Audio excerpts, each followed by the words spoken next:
Welcome back to Sunday Vibes, one and all. We're still in lockdown here in the UK. Pato and Christopher Hamill are joining me on the show, though, as usual. Christopher, how are you getting on, mate? Yeah, really good, thank you, mate. Been doing some yoga with Adrian on YouTube, so I'm feeling super nimble and flexible this morning. Namaste. Who's Adrian? This actress who does yoga on YouTube. She's got about 9 million followers. So safe to say it's going well for her, and I'm happy for her. She's got a great dog called Benji. Okay, nice, fair play. Pato, are you on the yoga hype? I have done some yoga with Adrian in the past. Have you actually? Of course. How do I not know about this woman? Because you're not in the yoga sphere, mate. Like that's the problem. Clearly, you're made of rubber anyway. Yeah, well, not really. I used to be able to put my legs behind my head, but that's long out the window now. What a horrifying vision that is. But what a start. It's good for you. Bit of flexibility. What else have you been doing then, if not yoga, Pat? Actually, I've been doing mostly like a lot of circuits and cardio this week. Yeah, I'm okay though. I've my back up, so I've been very cross the last day and a half because I'm limping, so it's not good. Oh dear. Well, I've been doing absolutely nothing. No exercise. Not been going outside. Just been watching football. Pathetic, really. Let's move on to some topics then to discuss. And the main one is, of course, going to be about Liverpool versus Manchester City. It is a massive game at the top of the Premier League table because Manchester City can effectively, some would say, end the title race with a win there because they'll obviously get 10 points clear with a game in hand. And I don't see Liverpool pulling that round from there. But we're going to start with a question from an FD Ultra, Swagato Saka 99. And we're going to chat a little bit about Liverpool's deadline day business before we get into the game, because Liverpool were quite busy on deadline day. Hamster, were they busy in a good way or a bad way, do you think? I think a mainly good way.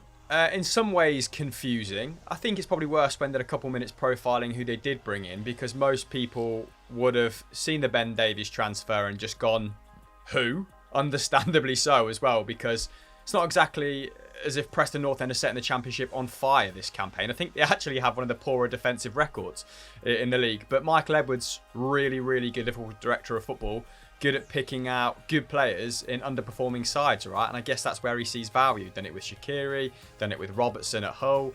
And now, hopefully, he's done it with Davies. And he's a left-footed centre-half who's good at distributing the ball, basically. I think he's completing 4 long balls per 90, which is pretty handy, isn't it?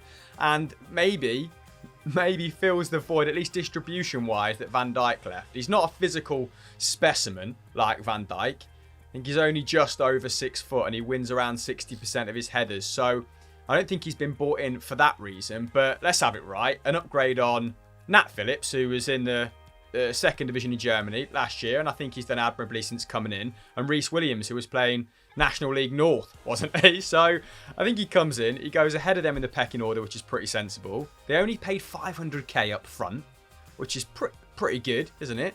And yeah, they get a reliable centre half with great anticipation. I read a stat this morning that he wins.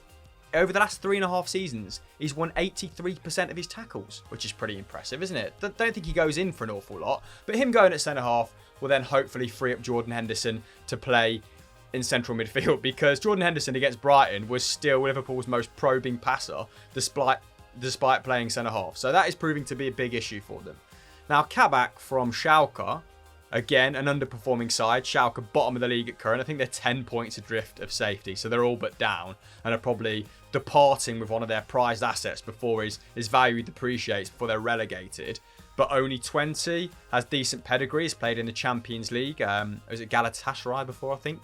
And again, Michael Edwards has pulled an absolute fast one on them, I think. They're only paying 1 million up front, and it's an option to buy in the summer for 18, rising to 26 with all the various add-ons. So Liverpool have hedged their bets with that signing. Probably used signing Kabak as leverage with... probably used signing Davies as leverage with Schalke. Like, listen, here's an offer for your centre-half. We're no longer desperate because we've signed one. So they probably didn't have as much wiggle room as they'd liked. As they would have liked, sorry. But yeah, made 14 starts this season in the league. Numbers are pretty underwhelming, but asking a 20-year-old to fix what's going wrong at Schalke, a big ask. What's confused me, and I want to know your opinion on this, guys, is the Minamino exit, because the Champions League football is returning. We saw that Mane had to sit out against Brighton because of a knock, although it's supposedly not serious. Mo Salah's played the third most minutes in the squad. It felt like, with just Origi on the bench, that was an area worth retaining him in depth-wise.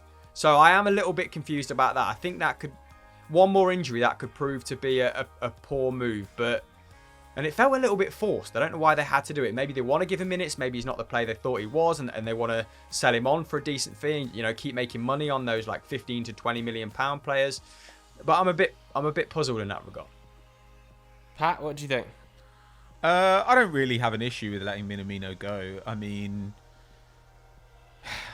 when they signed him, I think that some people were far too high on that as a move. People were saying, oh, maybe one day he'll take over for one of the front three, which I think was an absolutely ludicrous idea. But he hasn't been quite as solid a rotation option as they hoped. I think it's fair enough to send him out on loan and maybe fatten him up for a sale, especially given his age. He's 26, I think. So he's not somebody who's really there for the long term. And at some point, Diogo Jota is going to be back.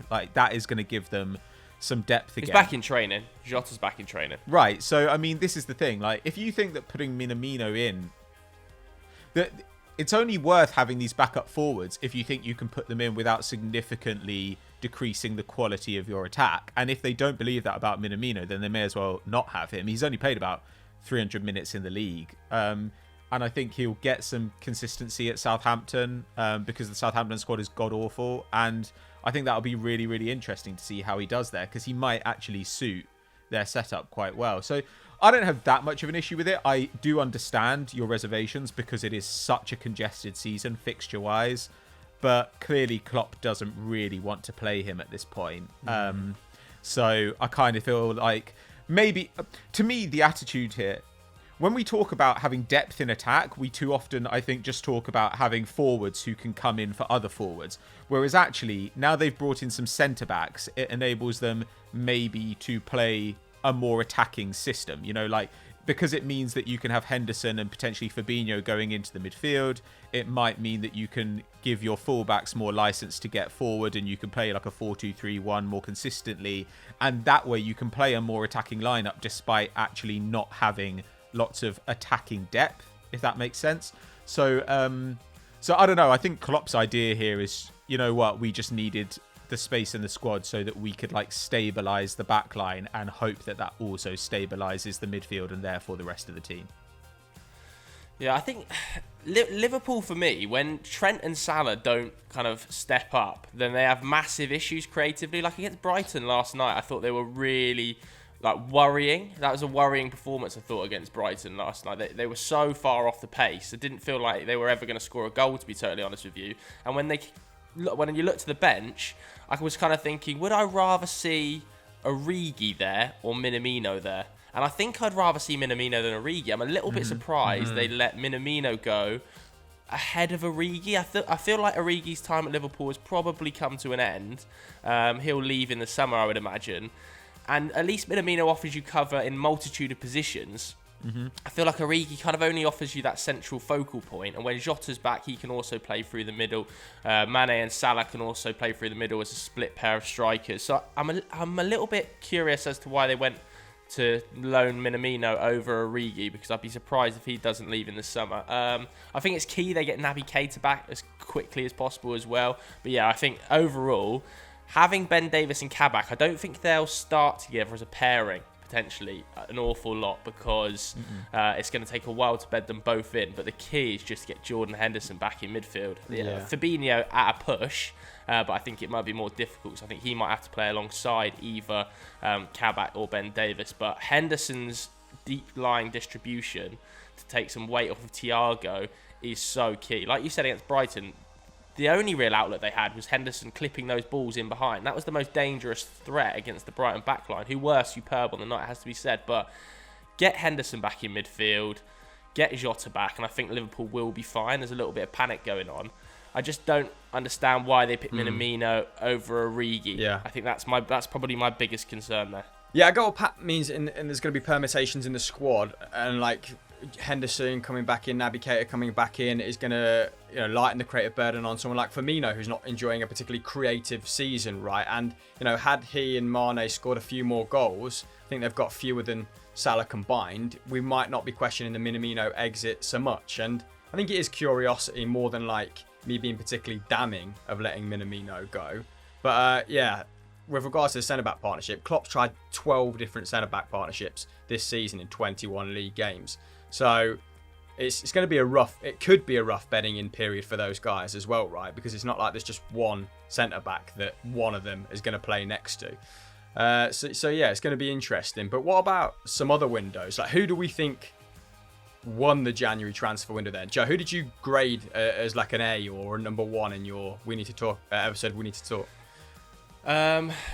Well, I think, in my opinion, that Arsenal had probably the best window. Financially, maybe not in the short term, but I think just in terms of squad building, they probably had the best window in terms of exits more than anything. I know that Pato is not overly convinced about some of them because of the fact they had to pay off the contracts, but there was a little bit of a rotten core at Arsenal, wasn't there? There was a few players that were slightly anti-Arteta, and I feel like he's done a very good job over the last kind of 4 weeks getting rid of that little core group of players, and in the meantime also getting rid of the wages of Mesut Ozil, which is just fantastic news. Ødegaard coming through the door is very positive as well, so I think it's hard to look past Arsenal in terms of the best windows. I'm trying to think who else I thought was a good signing. I actually thought Minamino, despite the fact we are saying probably shouldn't have gone from Liverpool, is a pretty adept signing at Southampton, and God do they need it, because they were absolutely foul against Man United midweek. But yeah, Arsenal overall I thought had a very impressive window, Pat.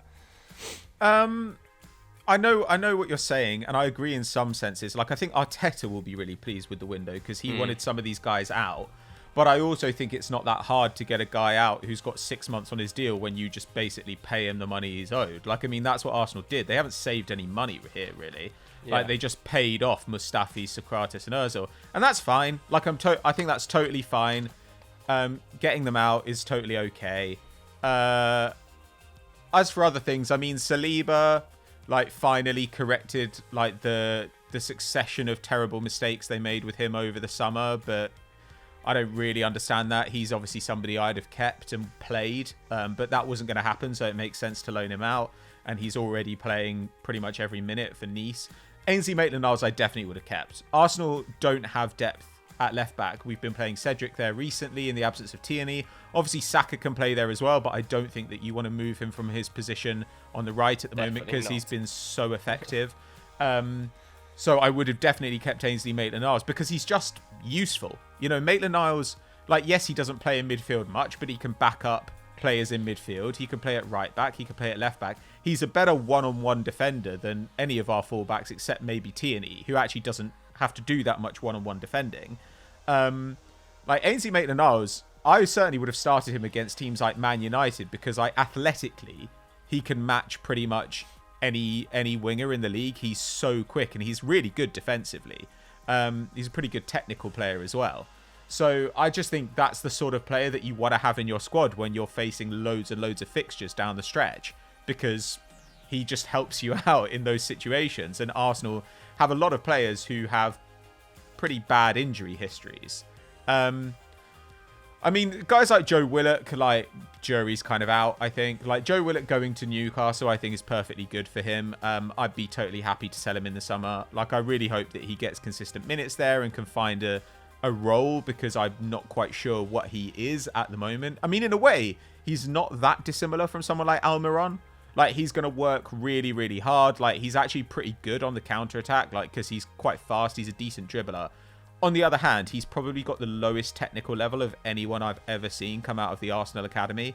Like, when you think of players who came out of the Arsenal Academy, good and bad, they're all pretty decent technically. Like, they're all like, they all seem like Arsene Wenger youngsters. You know, even someone like Reece Nelson, who hasn't broken into the first team, technically doesn't look out of place when he plays for Arsenal. Whereas Willock, I just think is really strangely bad on the ball in a way I'm not used to seeing in Arsenal youngsters.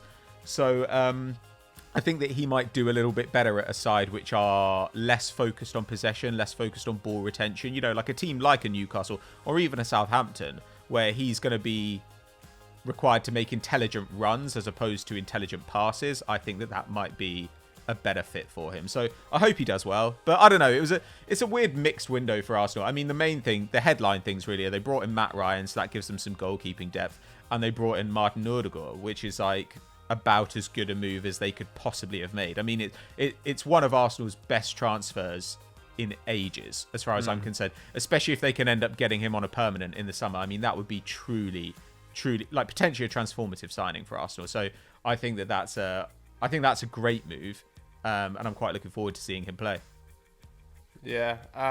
Just while we're on the topic of Arsenal, what were your thoughts midweek? I just wanted to get your thoughts on that Wolves disaster and Louise red card and stuff, because that was so funny in the moment. I was winding the Arsenal fans up in the WhatsApp group, so chronic. But what were your actual genuine thoughts about the penalty, about the refereeing performance?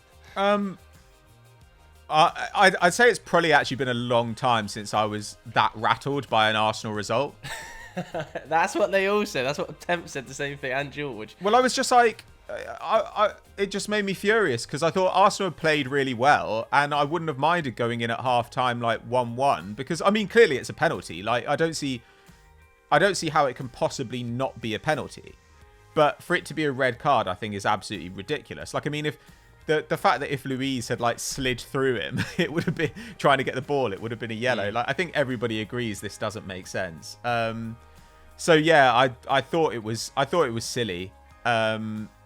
And I do think there's something here about like players' reputations preceding them because, you know, earlier in the season, I had the same thought about Hector Bellerin. You know, earlier in the season, people kept like shitting on Hector Bellerin because he kept giving away foul throws.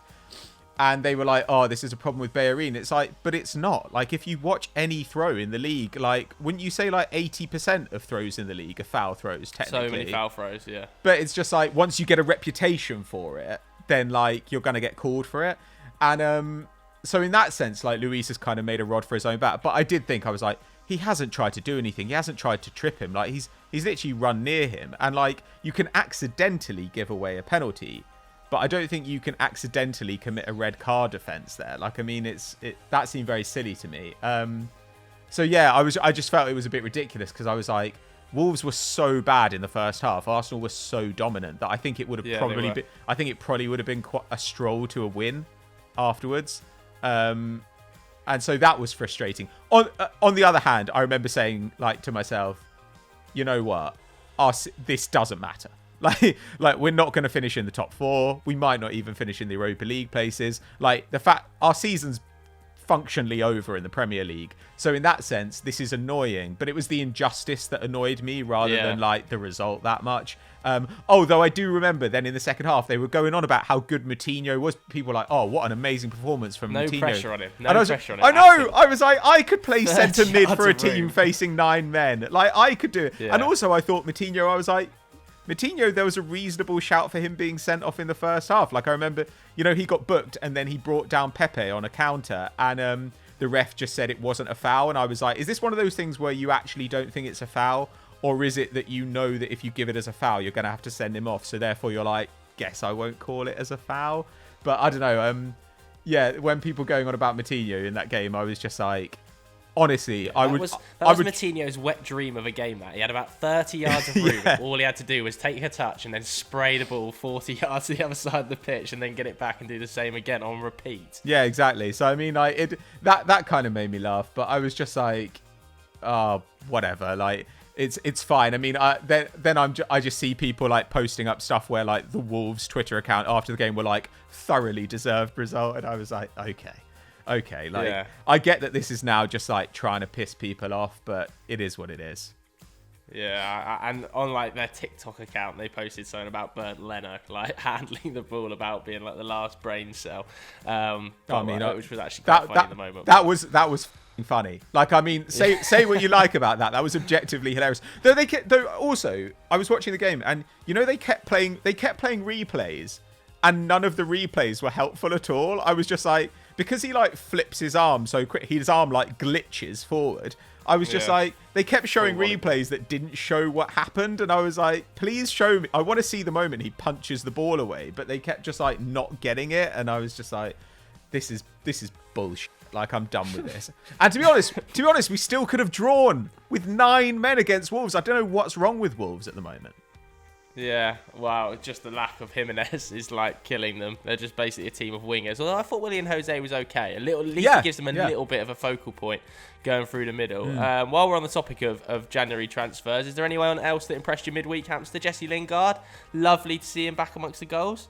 Yeah, I mean, Martinez has done him a huge favour with those 2 goals, hasn't he? But if anyone sort of deserves a lucky brace, it's probably him, given the year he's had sort of on and off the pitch, right? So I think it would have taken, you know, a very stone-hearted fan not to smile when they saw that Lingard got a brace. And there was a lot of people shitting on that move, and I didn't really get it. I know his last good season. Me neither. His last good season was 17-18 in terms of numbers, right? And that's when he got a pretty impressive, I think it's 13 goal contributions in just 20 starts. But he's never been a guy like a volume guy, because he doesn't get a large volume of minutes, or at least hasn't in the past. Like, he's just been useful, hasn't he? He's been a really good rotation option for United, and he knew his place, and then he eventually got criticised for it. But it makes sense bringing him into this David Moyes side. Like, they work really hard in that forward line. At least Pablo Fornals does. Jared Bowen could do a bit more pressing, but he's a little bit more decisive, isn't he? He sort of goes into that second striker role, plays off Antonio, and Fornals would do a lot of the hard yards. And Lingard can do that as well. I think in that season I mentioned, he was already maybe first or second in terms of pressing at United, in terms of defensive pressures completed. Sorry, I remember having a brief look sort of a couple of days ago and being pleasantly surprised. Yeah, so his work rate's always been there off the ball, and he probably just brings a little bit more craft than Pablo Fornals, doesn't he? He's got a little bit more poise in front of goal. That's where Fornals has really struggled this season. He's sort of snatching at everything because he's so desperate to impress. But really good little loan move. I was surprised that Moyes threw him in as soon as he did, but yeah, he already rewarded his faith. Yeah, he just works perfectly across that front line for David Moyes. He's like the ideal utility man. If Benrahma gets injured, if Fornals gets injured, he can start over both of them. Same with Jared Bowen. He's like the perfect foil for all 3 of those players. Do you know Jesse what was great about that game? Massive disrespect, mate, towards him over the last week. No, I agree. And do you know what I loved about that game? Like, Antonio just dropping off and becoming like the provider with these deft like little passes over the top. And all of a sudden, it just be like the chemistry just looking like it. You know, it was at 100%. It was good. I enjoyed his performance, although I did watch the other game. Yeah, and it also was like kind of comical because obviously Seb Haller went to Ajax and they forgot to register him for the European squad, didn't they? It's just by accident. If they actually made that Howler, then they're not going to be able to re-register him, despite it being the most expensive player they've ever signed. I saw that tweet you put in the group, and they were like, they don't know if it's Ajax's fault yet, UEFA's, or some other organisation. It's definitely someone at Ajax right now, and they're just like, oh no. 100%. 100%. Before we move on, I just want to touch again upon Liverpool versus Man City, because that's coming this weekend. Should we just do like a little our thoughts on how that game could go and sure. how those two are going to match up? Because it is a massive game today, isn't it? How do you think Liverpool combat this Man City team, and is there any chance they win this game? It is at Anfield, so it's not like unfeasible that they get a result, because historically, prior to Burnley and Brighton, obviously are effectively unbeatable there. Yeah, it's just the control that City are displaying in the middle of the park, and that's really what Liverpool are lacking. Like, all of their progression, like all of it now, is coming from wide areas, isn't it? In the absence of, you know, combinations we mentioned like Keita, Henderson, Thiago obviously needs someone in there with him. Like, he's not got that unbridled physicality, which means he can completely boss a game in the Premier League. With the ball, he can, sure. Like, where do we see the interesting sort of individual battles taking place in this game then? Because it's easy just to say that like City are favourites because, you know, they're in good form. I'm interested to see if he plays Cancelo so high up the pitch against obviously what will be a Sadio Mane return, won't it? Like, Sadio Mane is going to play in this game, 100%. Like, is he going to play the fullbacks as high as they have been with Sadio Mane and Salah potentially breaking? Because even last night against Brighton, there was occasions where Jordan Henderson played that clip ball over the top into Salah, and either his touch wasn't quite there or he ballooned a shot over the bar. But I don't think City will let him have that room. I think they might play a little bit deeper on the weekend. Yeah, I think City will probably be keen just not to get beaten. Like, I think, a win would be great, but you still, despite, the last couple of results, you don't go to Anfield expecting a win. And, like, the cost of a loss, I think, is much greater than the benefit of a win in a sense. I don't know, really. Like, they've got such quick centre-backs that it doesn't necessarily matter if they leave a little bit more space. And I also think that maybe they have to play Cancelo that way because that is what allows them to exert so much control in the midfield, Having that guy flip between those positions and his incredible passing into the final third, like, I think you kind of need that. You need those legs there because as good as Gundogan has been lately, he's not going to cover a huge amount of ground defensively. Like, he's not that quick anymore. The thing is about Liverpool's centre-back pairing, like, I don't think that it's like that big an issue. Like, I don't think that Liverpool's problems lately have been particularly obvious defensively. Like, it's not like they've been conceding goals left and right. They've just been conceding a goal or two and then struggling to score themselves. Yeah, it does. It does. I mean, because it removes like some of their key passers from midfield, their key defender from midfield as well. So there are issues there. This is what I'm talking about with like destabilizing like other areas of the team. I don't really know because Liverpool can run out so many different midfields that play completely different ways. And in this game, I think that they'd be well served not to try and run out the passing midfield, which is, Thiago and Curtis Jones and those guys who are going to get on the ball constantly and basically need all of the ball to make things happen. I think they'd maybe be better off trying to play like a disruptive, athletic midfield, who can just make sure that they're in position to stop City playing the way they want to play and then try and hit quick balls to guys like Salah and Mane. Like, to me, that would be the more sensible move right now because if you try and compete with City for control of the ball, currently, you're just going to lose out. You're not going to have it, and then your game plan's shot already. Yeah, that will be interesting because that's why they brought Thiago in, right, to become a little bit more dynamic so they could exert that control in midfield. So if he does play, it'd be interesting to see how City respond to that. Will Rodrigo be asked to sort of man mark Thiago? I know Thiago's going to drop deeper, so it might be Gabriel Jesus running back on him. But we've not really seen... especially if KDB's pouring forward as well. Rodrigo... like put in a really prominent defensive performance in midfield. So maybe they're thinking about that, just the middle of the park as well with like De Bruyne and Gundogan committing. Like, can Firmino drop off and just, put in one of his season best performances in that space that might be freed up? And I know his sort of key passes have dropped off big time. I think it's around 1 at the minute. But if he can get some joy in that area, then maybe, City's midfield might have to be a little bit more defensively minded. Yeah, it just comes down to very like fine tactical points, doesn't it? It's quite hard to second guess what's going to happen.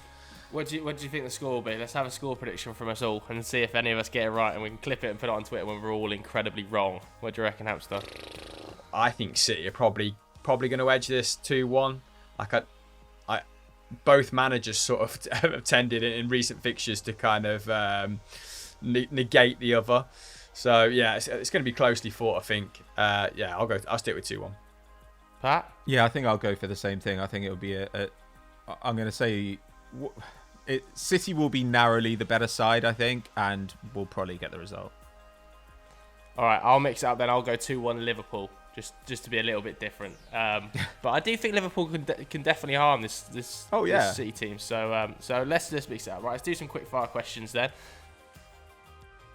This one, I don't even know how quick fire it is. It's from Sesky time. It's rank Grealish, Foden, Mount, Maddison based on England call-up merit. Hamster? Based on England call-up merit or just based on our personal preference? That might be a little bit quicker, eh? Yeah, let's do personal preference then, because England call-up merit, you have to work out the tactical system Gareth's going to play. Go on, your personal rank. I'll say this season it will be Grealish or Foden, Maddison, Mount. But I do think that Foden potentially has a higher ceiling than any of them. And Maddison's quickly making up for lost time in terms of output, I guess, this season as well, isn't he? He was really good against Fulham, sort of dropped off against Leeds, was a bit anonymous there. Not an issue, sort of recovered well. So yeah, this season, Grealish, Foden, Maddison, Mount. Ooh. I think I would go this season, Grealish, Foden, Mount, Maddison. Just so far, I think Mount has been pretty exceptional. I think he's probably been Chelsea's best player so far this season, unless I'm missing somebody really blatantly obvious there to slap me in the face. But yeah, I would go Grealish, Foden, Mount, Maddison this season, but Maddison will overtake him. Pat? I'd probably go Grealish, Foden, Mount, Maddison as well. I mean, I prefer Maddison to Mount, but I think that if you're constructing an England squad, then Mount offers something different to the others. Like Mount offers you... He's either an 8 with like a lot more attacking production than you'd expect, or he's a 10 with a lot more defensive production than you'd expect. Whereas Maddison, you know, he'd just be like, he's just a straight number 10 really. Like even when he's played, you know, in a 3-man midfield, he's always been just a straight up number 10 for Leicester. And I prefer him as a player, but I do think that when you're constructing a squad, you want to have different options. So, but I could easily see Grealish and Foden, for example, playing together. You know, I don't see any reason why that wouldn't be the case. Grealish out on the left, Foden in the hole. Yeah, because Grealish is not a 10. Like, or at least he's not playing as a 10. Like, he does his best work from wide. So I don't see any reason why, especially if you're going to play a team who are going to sit deep. Like, imagine if you have, you know, Grealish, Foden and Sancho trying to pick their way through, like, a really defensive side. That's about as good a 3 as you could hope for. Yeah, totally agree. Right, let's do the next one then. This is from Mr. Kirky Simmons. He says... Quick fire question. Which 2 fullbacks would you take in their prime? Lahm, Zanetti, Cole, Cafu, Roberto Carlos or Maldini? Christ, they all had very long primes, didn't they? I know, very long primes. I think I would go Philip Lahm and Ashley Cole. I think Maldini better as a centre-half. Yeah. I think that if you go... That's what my head says. Like, Lahm and Ashley Cole, I think, are probably the best options here. But my heart probably says Roberto Carlos and, maybe Zanetti. Like, I don't know. Like, to be honest, I love all of these. The only one that I can happily dismiss is Maldini. And that's only because I think, like, Maldini to me is, like, the greatest centre-back ever. Yeah, how's that? Yeah, I'll probably go Cole and Cafu. Okay, next one then from Rasher14. He says, is Mo Salah the most disrespected player in the league? And how far does he rank amongst other Premier League greats, Pat? The most disrespected player in the league? I mean, like, no, because everyone still thinks he's great. But, I mean, it's still quite early in his career to, like, rank among Premier League greats. Like, he's in, his 4th season in the Prem? Like, let's calm down a little bit. Like... He is weirdly underrated. Like, people talk about, like, Salah, you know, is he having an impressive season? And then you're like, he is the top scorer in the league. Like, I mean, there are things he can do, which, to be honest, I do think he's the best actual forward in the league.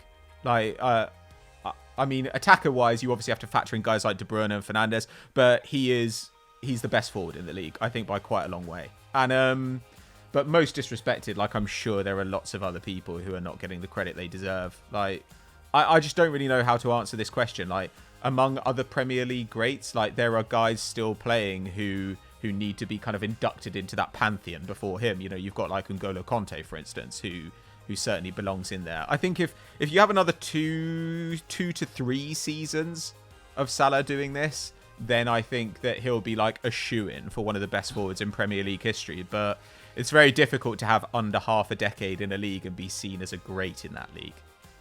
Yeah, and I'm not too sure who's disrespecting him at this point either. Like, everybody, I think, recognises he's probably, if not the best, in the top 3 forwards in the league. Like, is anybody saying anything other than that? I don't know. What do you think, Chris? No, I think, you know, if you think of disrespected players, top players, you know, Paul Pogba would probably front that list for me.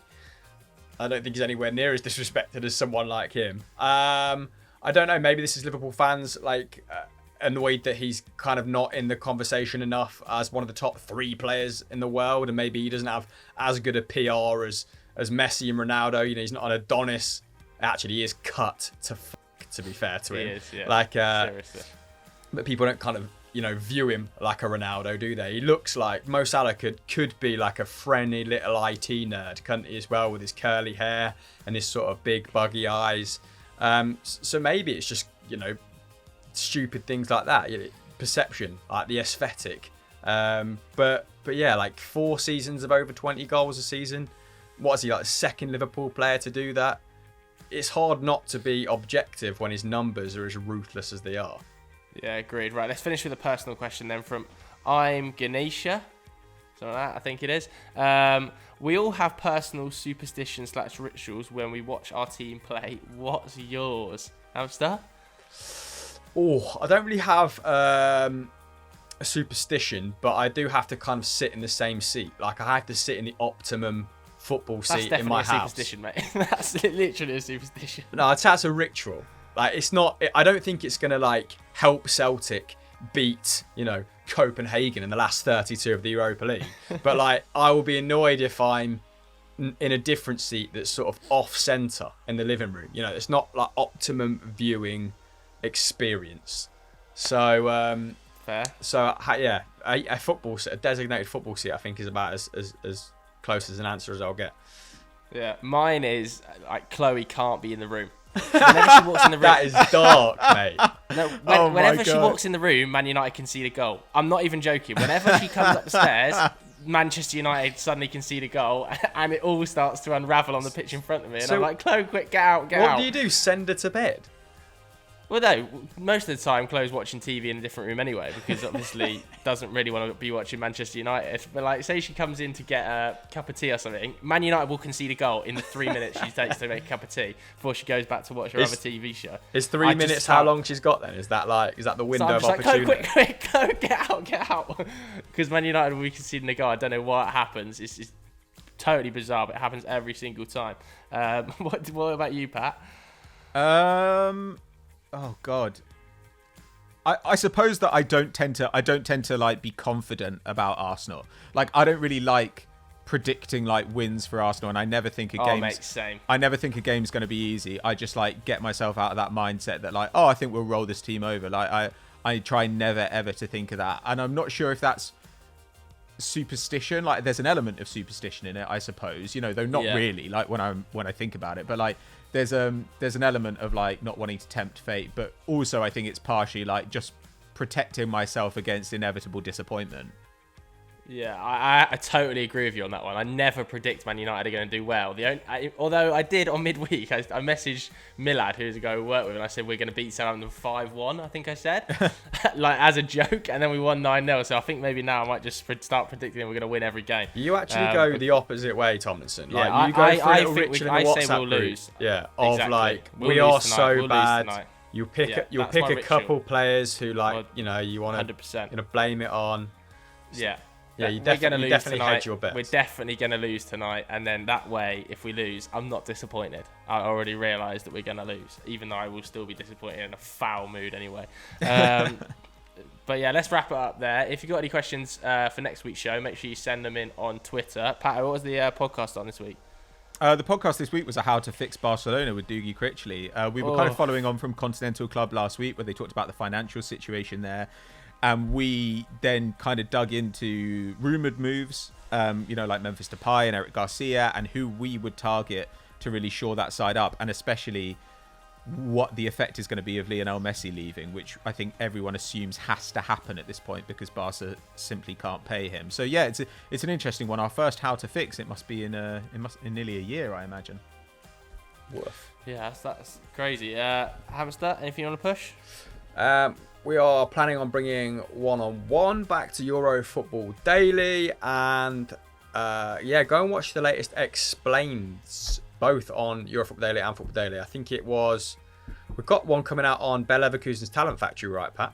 Bayer Leverkusen, like the players they produced over the years and what they're doing now, which has led to them bringing through Benny Henrichs and Kai Havertz and Florian Wirtz. It's a really interesting one because they're not necessarily the team you think of when you think of German talent production. There we go then. Thanks very much for watching, guys. See you later. Bye.